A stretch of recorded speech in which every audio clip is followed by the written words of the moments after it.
Shalom.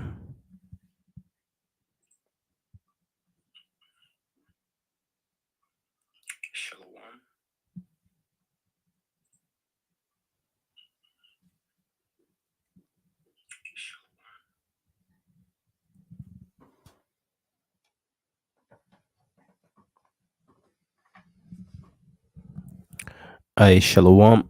Shalom. Shalom. First and foremost, I'd like to give all praises to the Most High Yahweh, Bahasham Yahawashai, Bahasham Burkakwadash. My double honors to the apostles and elders of Great Millstone GMS. These are the men that taught me this truth, which is the 100% truth. Peace and salutations to the hopeful elect spread around the four corners of the earth, pushing this gospel in all sincerity, most especially in these last days. Shalom also to the few sisters, Akwat, who are sincerely seeking his truth. It's the brother Yarayala Yashar Allah from the GMS Italy camp. And I'm here with another one. The cares of this world will choke you to death.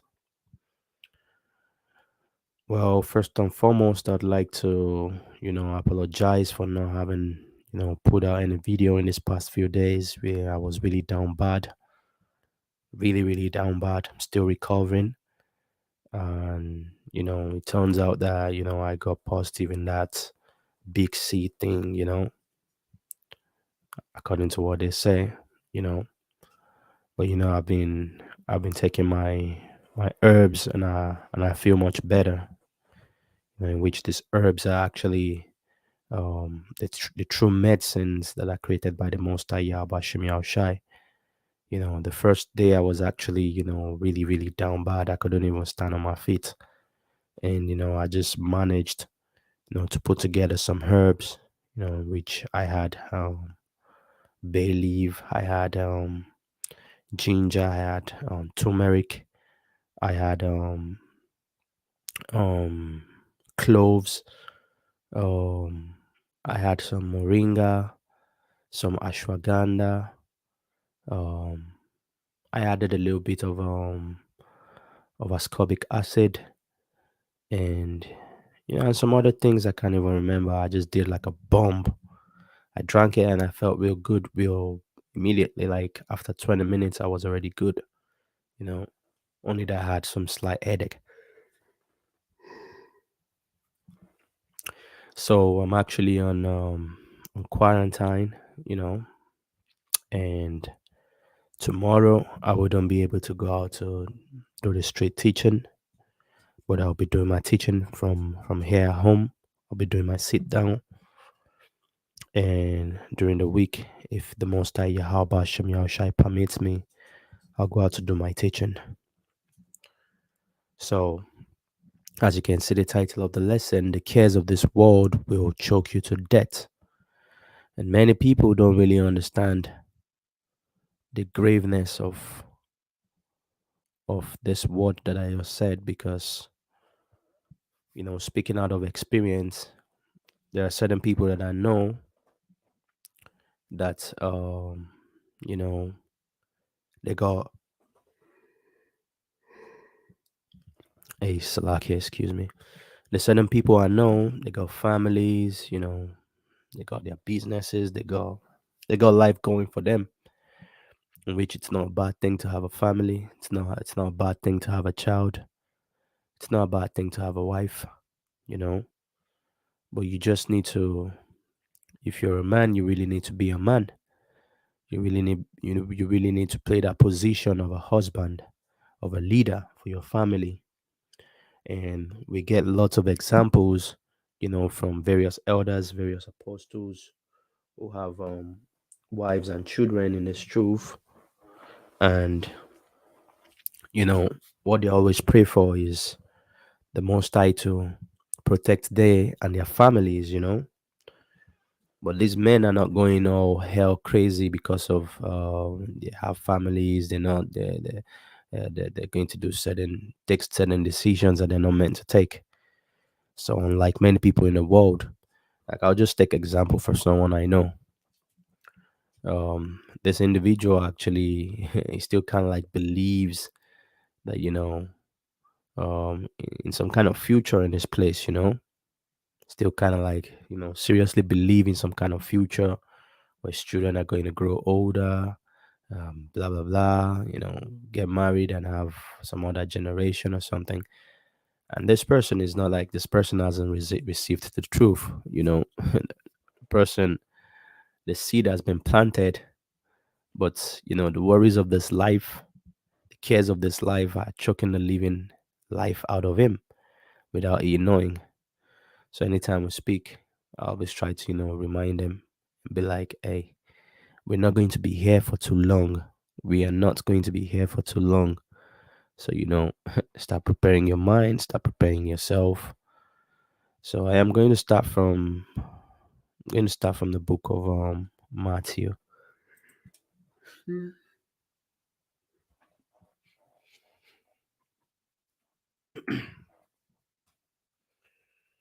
Hey, we really need to pray to be out of this place as soon as possible because this devil's about to, kill all of us, man.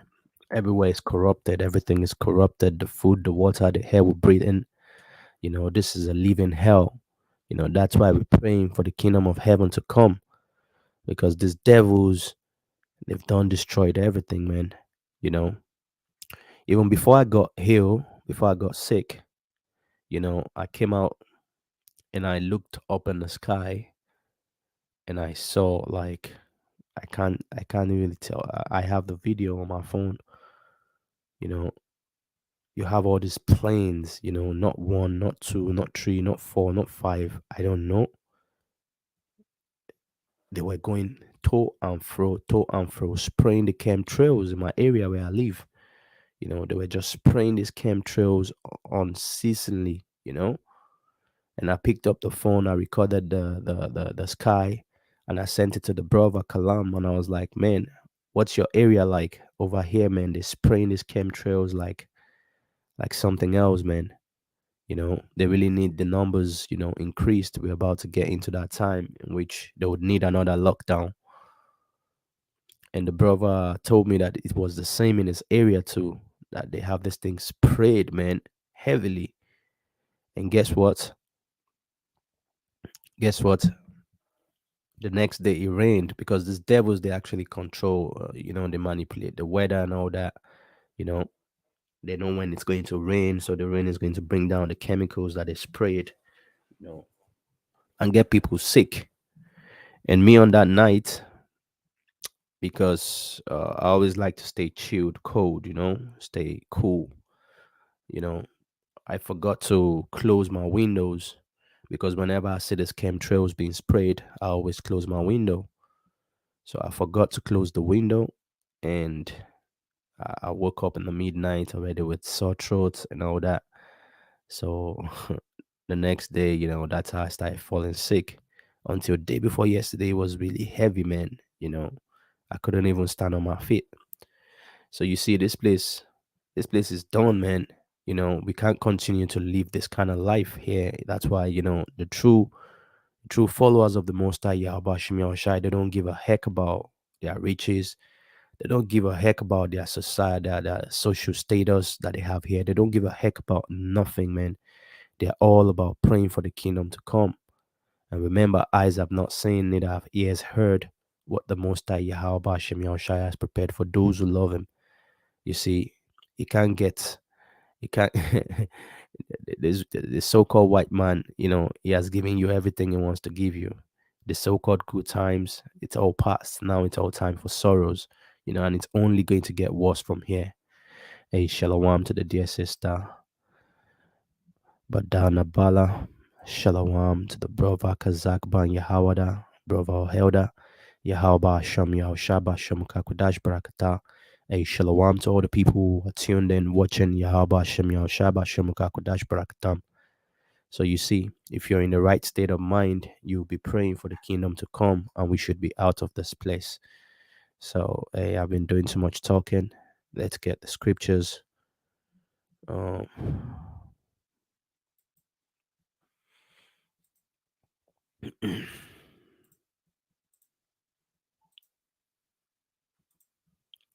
let's get the scriptures. Let's get the script. Khan. So this is the book of Matthew, chapter 13, verse 22. I'm going to read this verse 22, which quotes, he also, I was speaking about, certain people I know that is, they actually, you when you try to teach them this truth, they see so much sense in it. They receive it with gratefulness of mind, with joy. They start like taking their baby steps. But all of a sudden, if you check them out again, it seems like, man, they got some plans for the future here. And you see, so he says, he also that received seed among the thorns is he that heareth the word, and the care of this world and the deceitfulness of riches choked the word, and it became unfruitful. And you see, this is the situation where many of our people find themselves. Khan, beautiful. The brother Kazak Ban Yahawada, 2 Peter 3:13. Nevertheless, we, according to his promise, look for new heavens and a new earth wherein dwelleth righteousness. Khan. There is no righteousness in this place. There is everything is all played out.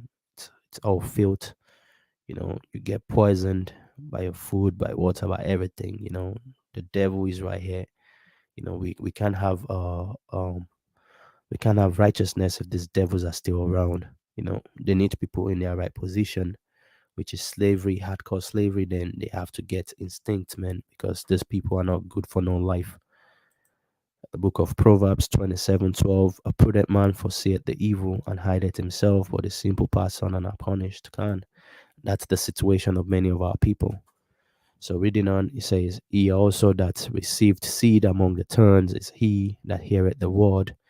So he heareth the words, he received the word, you know, and the care of this world and the deceitfulness of the riches choke the word, and became unfruitful. So you see, hey, hey, Salakia. No, no, Salakia. So many of our people are actually in this situation right here. They receive this truth with all joyfulness of hearts, blah blah blah. But they start getting worried, man. Am I going to just lose my job like that? Am I going to just let go, helpless without my family needing food to eat, and I'll just be looking at my son like that? You see, these people, they lose faith, man, because they forget that the Most High Yahweh Shem Shai has control of everything, man. And they don't know the Most High Yahweh Shem Shai once they start thinking like this, because the Most High Yahweh Shem Shai has promises for his people that love him. Okay, and you see, these are not the times, man. These are not the times that something wants to be. These are not the times that you need to have something, getting you stocked up to this world, man. Not a job, not a wife, not children, nothing. This is not that time you need that distraction. This is a time you really want your mind to be single, man, towards the kingdom of heaven. That's why the scripture says, where your heart is where your treasures is. You're roughly paraphrasing. Where your heart is where your treasure is. So let me get another scripture that I have here on deck. This is the book of First Thessalonians, chapter 5, verse 1. It says, but of the times and the seasons, brethren, you have no need that I write unto you. Let's check this out in the NLT.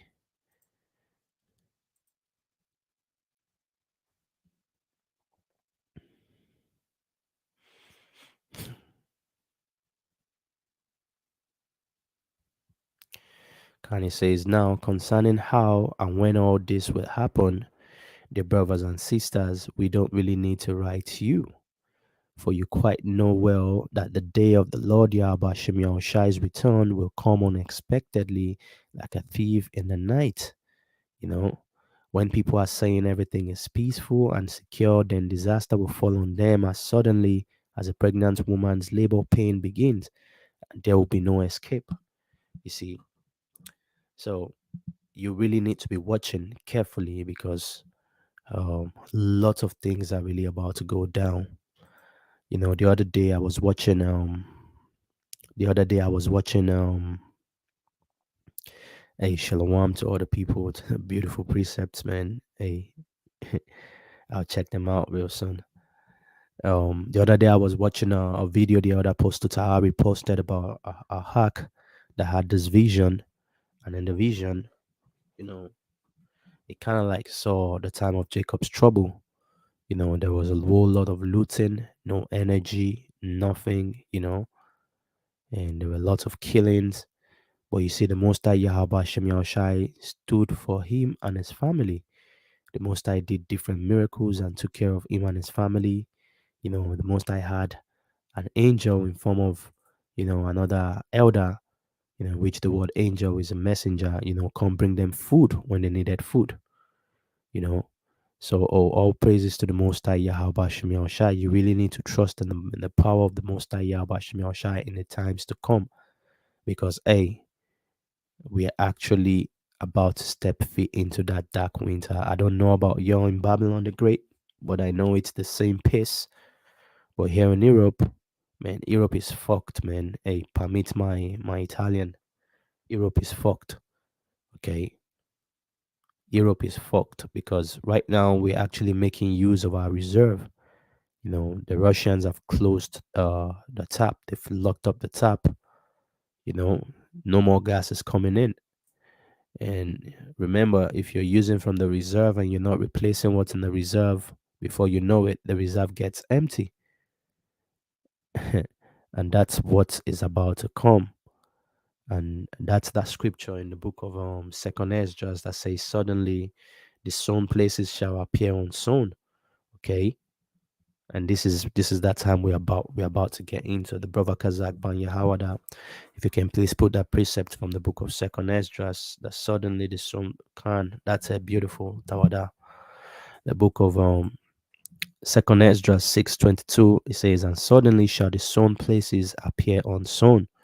The full storehouses shall suddenly be found empty. So you see, this is the situation really about to happen here in Europe. And trust me, it's also going to fall upon Babylon the Great. It's the Most High Yahweh Hashem Yahushai orchestrating everything. Now let me play video.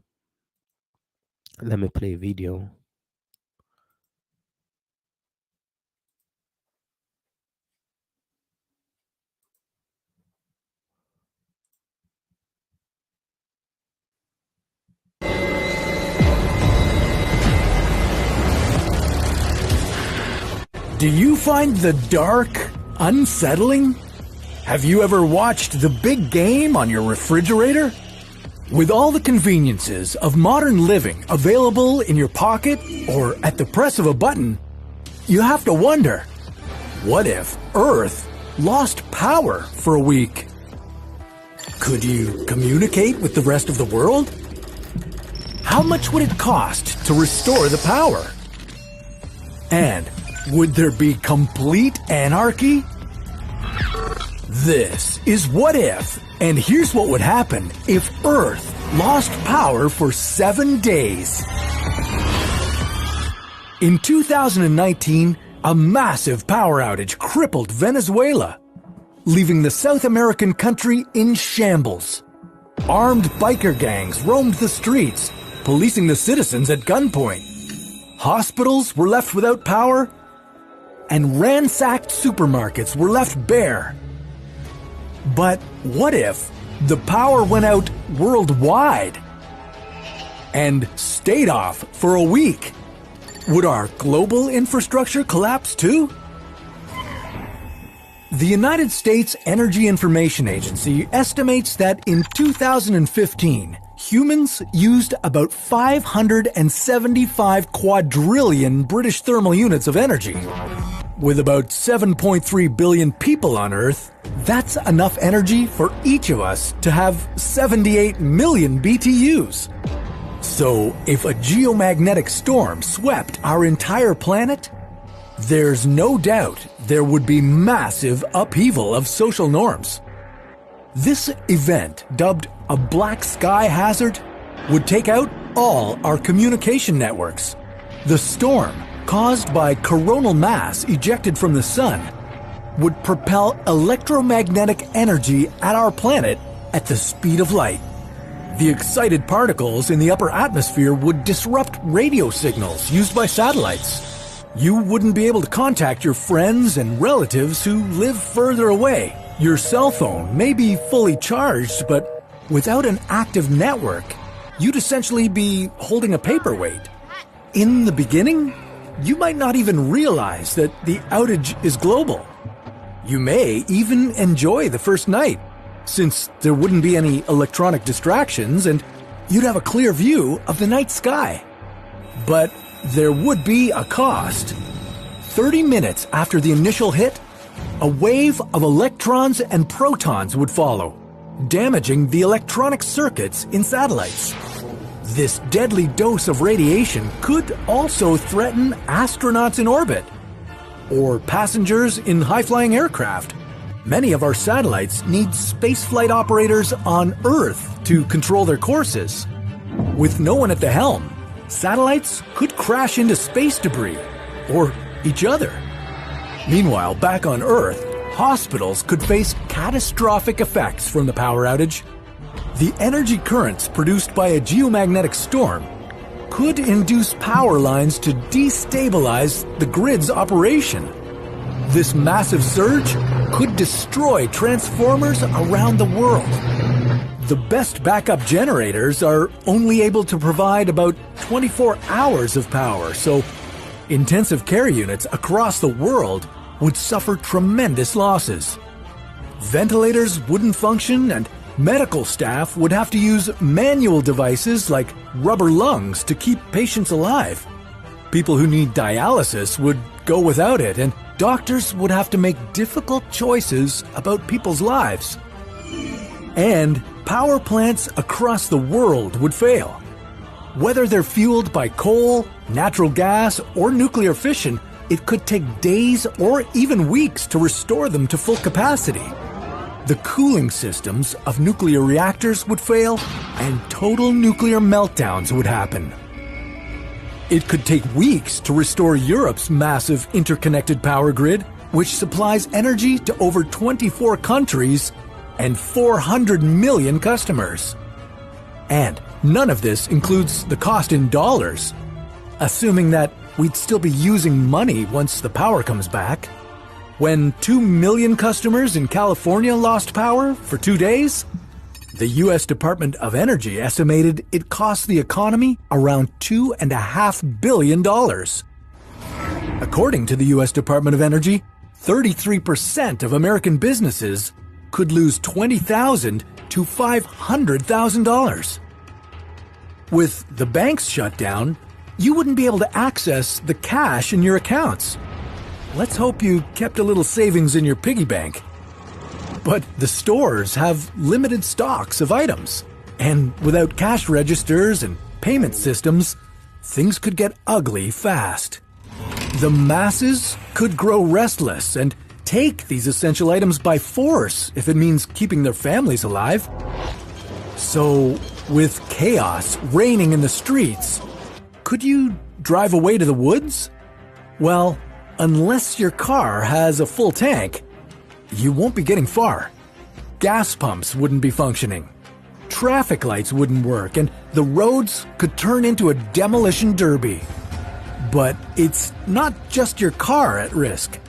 Thousands of people would be stranded underground in subways. If you were flying, airports would have 24 hours to land the planes before their backup generators quit. The world's transportation industry would be crippled and unable to deliver needed supplies. And depending on where you live, there's more than a lack of supplies that should worry you. It's the sudden stoppage of services. Emergency services couldn't take your calls. People stuck in elevators couldn't call for help. And without furnaces supplying heat, people in colder areas would have to rely on burning wood or a tight snuggle to stay warm. And without power, the pumps in the water towers wouldn't work, so many areas would suffer devastating water shortages. You would have to conserve your water carefully because there's only so much left in the tanks to distribute. Each glass of water would drain our supply. The electric sewage systems couldn't pump away waste, so every flush could wreak havoc on your plumbing. This could cause an overflow of waste that backs up into your home, and that's not the only thing that's going to reek. On day 2, the perishable items in your fridge will start to expire. And without garbage pickups, these rotting items would pile up in the streets. With so many of our services dependent on electricity, a geomagnetic storm wouldn't just leave us bored without social media. It could leave us stinky, starving, and desperate. And while this event might seem unthinkable to you, according to the World Bank, there are 1 billion people living without electricity. And hundreds of millions live with unreliable or expensive power, keeping several developing nations in the dark. To combat this, some experts are working to develop artificial intelligence that could predict power outages. And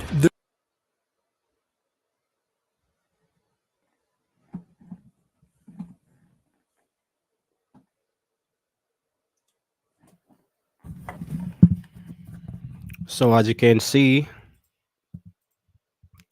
that video right there, it shows you what can really go wrong if power outage goes down. Um, and they already did a test run in Venezuela, and everything I was just watching in the video reminds me of the vision the brother saw that the other Apostle Taha posted on his channel. In the vision, he actually saw first they were hit by an EMP. And if you don't know what's an EMP, I think it's electromagnetic pulse. Let me see. Let me check that. What's the meaning of an EMP? Meaning of EMP.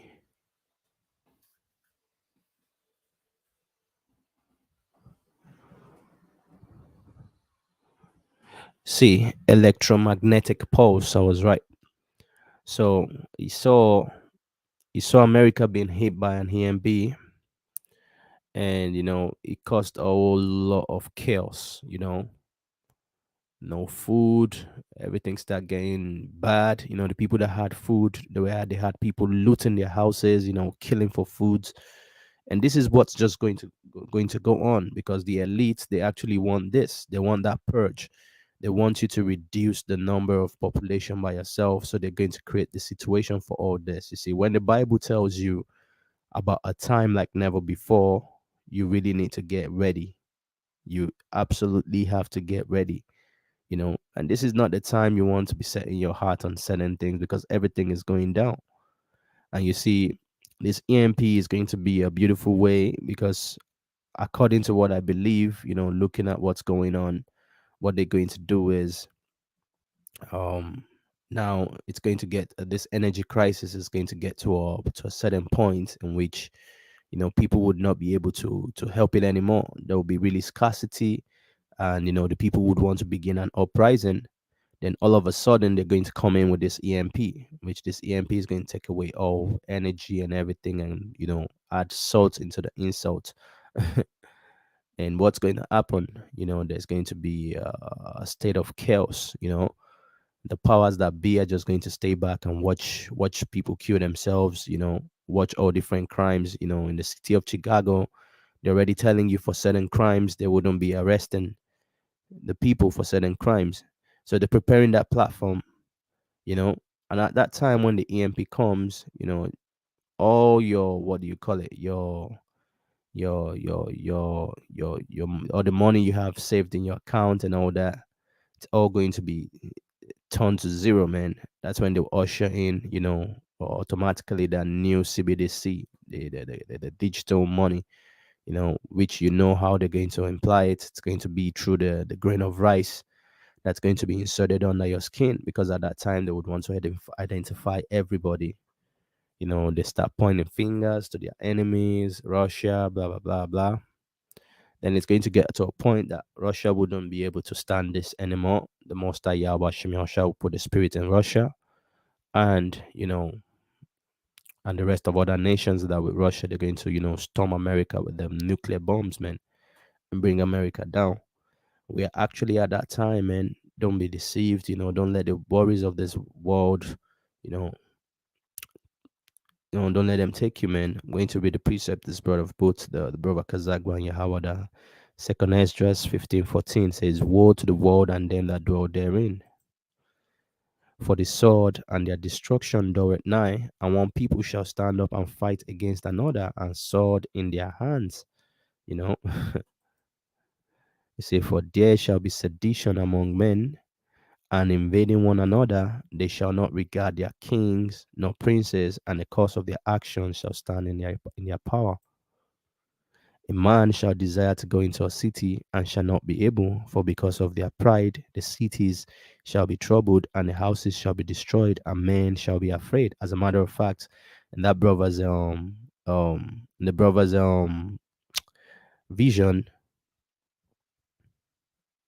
brother's vision, he made mention of something like this. He said they wouldn't leave their house because outside was really, really dangerous. So people were hiding in their houses, and you had the military move from house to house trying to act like they were helping the people, but what they were doing is seize the extra food that they have saved in their houses. The brother saw this vision, really a powerful vision, man. And I just can't remember the brother's channel, but if you go check the Elder Apostle Taha's page, you see the vision. He posted it, I think, some days ago.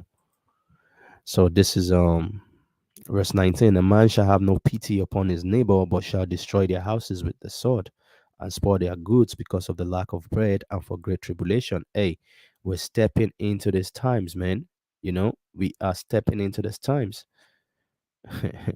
We are stepping into these times. So prepare yourself through the spirit and power of the Most High Yahweh Shem Yahushua. And we've been given, we've been given instructions on how to prepare ourselves for those days.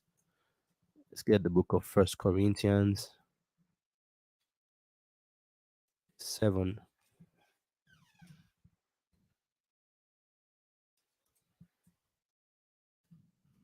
in which the Apostle Paul was quoting from the book of Second Esdras, in which I think we should get the book of Second Esdras. Let me just keep this on lock and get the book of Second Esdras.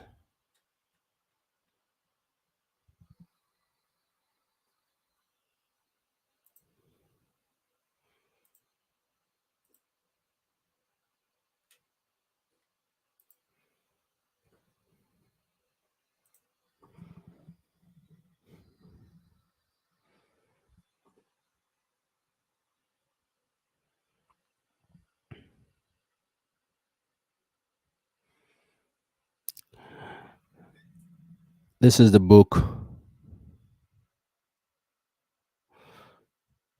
Uh, okay, let me just go straight up to the point. This is the book of Second Esdras, chapter 16. I'll start from verse 40. It says, "O my people, hear my word, make you ready to thy battle, and in those evils be even as pilgrims upon the earth." And a pilgrim is one that moves from place to place. He doesn't have a stable home, you know. And that's what we're meant to be in those days that are coming. That's why you can't set your heart on your riches. You can't be setting your hearts on certain things, you know. A man needs to control his family, man, at that time. You don't need any Eve, trying to pull you back, trying to tell you, no, we're not going nowhere. We're taking the MOTB and all that thing, having this kind of people try and draw you back, man. You really need to take a decision on that time. It says, "He that selleth, let him be as he that fleeth."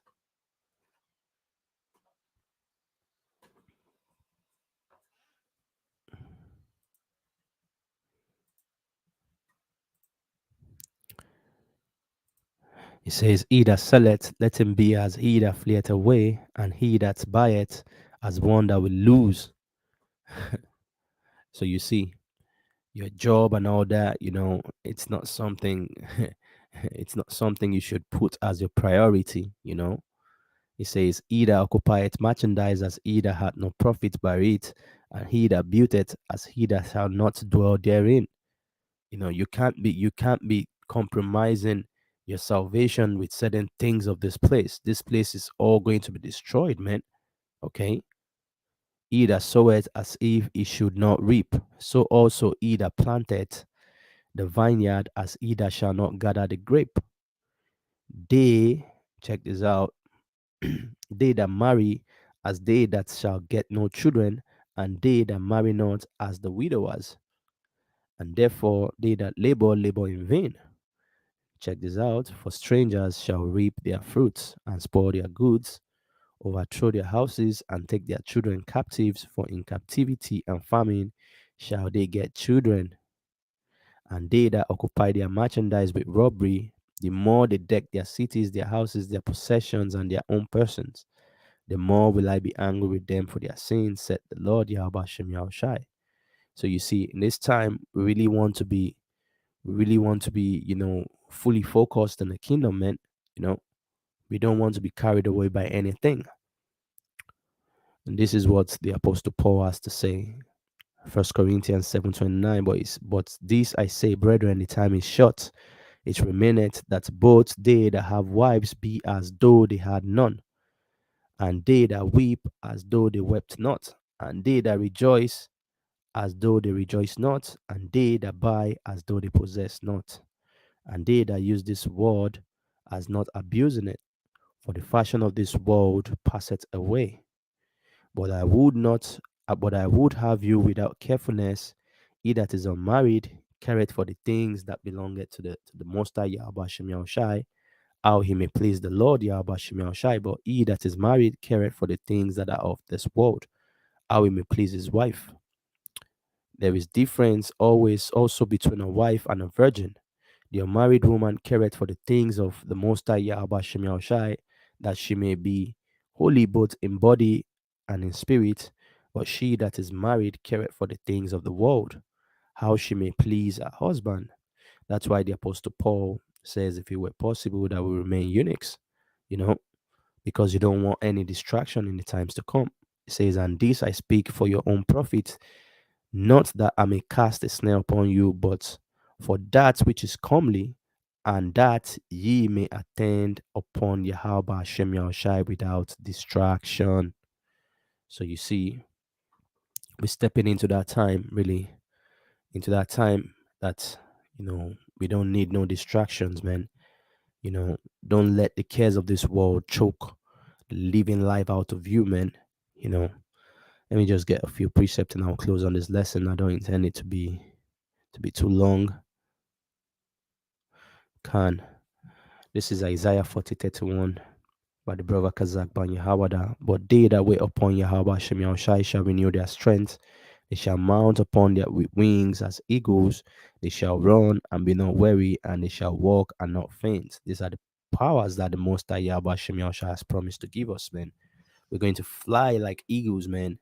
And hey, don't be joking with the power that we expect, man. This is the elect. The elect are expecting powers, but you see, those who don't know the Most High Yahweh Shem Yahushai, they'll give in to what's about to come, and it's all going to be a snare to them. 41:13. For I, Yahweh Shem Yahushai, thy power will hold thy right hand, saying unto thee, fear not, I will help thee. This is a promise from the Most High. Remember, we can always hold the Most High to his words. It says, fear not, thou worm Jacob, because we are actual worms before the Most High Yahweh Shem Yahushai. That's why you see, you're putting your trust in another man. You're putting your trust in another worm, man. If Jacob is seen as a worm before the Most High, then think of the rest of the other nations. They'll be seen as actual nothing, man. As the Bible says, you see, the rest of the nations are speedo unto me. So if you're putting your trust in what the other nations they have in store for you, man, I don't know. Good for you. It says, "Fear not thou, warm Jacob, and ye men of Israel, I will help thee," said Yahweh Hashem Yahushai, thy Redeemer, the Holy One of Israel. The Most High has promised to help us. And, as we always say, the book of Daniel 12:1, it tells you about a time like never before, but we shall be saved out of it. A shalom to the brother, 12 tribes of Israel. Then Jeremiah 30:7, it says, "Alas, for that day is great, so that none is like it. It is even the time of Jacob's trouble, but he shall be saved out of it." A stay prepped up through the spirit and power of the Most High Yahweh Shem Shai. We're stepping into those times, man. Okay? We're stepping into those times. The brother 12 tribes of Israel, Jude 1:21, it says, "Keep yourselves in the love of Yahweh Hashem Shai, looking for the mercy of our Lord Yahweh Shai Mashiach unto eternal life." You see, that's that's where we want to, set our trust on. Our heart is meant to be set to the words of the Most High Yahweh Hashem Shai. A shalom to the brother to will deviation, a shalom, Yahweh Shem Shai Barakatam, and all the people that stuck by to watch. Hey, hopefully, I might be back again with the brother Kalam. If the spirit is on us to do our last, I think one of our last series of the churches of in the book of Revelation. Or if not, I'll be here tomorrow, Yahweh Shem Shai Ratazah, as I said.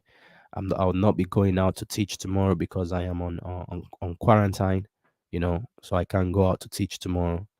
So I'll be doing my live here in my house, and so hey, hopefully this lesson was edifying through the spirit and power of the Most High Yahweh Hashem Yahushai. And you all stay prepped up, hold strong to these words, because you see, wisdom, knowledge, and understanding shall be the stability of our times in the days to come. The world is actually in big trouble because they don't know about these promises that we know about. So this is absolute, what do you call it, this is absolute, um what's the word I'm looking for? This is a rig in the game, man. The game is being rigged for the elect. All the people that knows this truth, it's a rig, man. It's if that's the right word to use, because you see, the world don't know what's about to go on, but we know what's about to go on. So hey, shalom to all the people that stuck by. As I said, double honors to the apostles and elders of Great Millstone, the men that taught me this truth, which is the 100% truth. Peace and salutations to everyone. The dear Aquats who are sincerely seeking his truth. Shalom also to y'all. And on to the next one. Shalom. Abad Babal. Shalom.